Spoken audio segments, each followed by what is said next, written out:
Përgjetjet e raportit theksojnë se ndonë ka pasur një progres. Prokurorët vazhdojnë të ngrisin aktakuza për ish zyrtarët publik, por është kjo mungesë guximi për t'i ndjekur zyrtarët publik gjatë kohës sa ushtrojnë pozitën.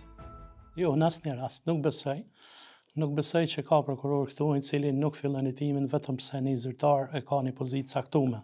Përkundrazi, e hetimet i fillojmë pa marrë parasysh, ne nuk shohim se kanë kemi përpara, ne na interesojnë faktet e provat, na interesojnë nëse ka elementet veprës penale ose nuk ka.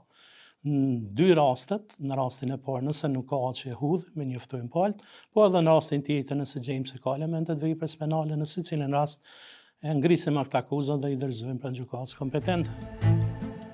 Ndonë se është njëra ndër elementet kryesore të korrupsionit, raporti i IKD-s gjen se në një numër të madh të aktakuzave të ngritura, dëmi i pretenduar nuk është fare i specifikuar.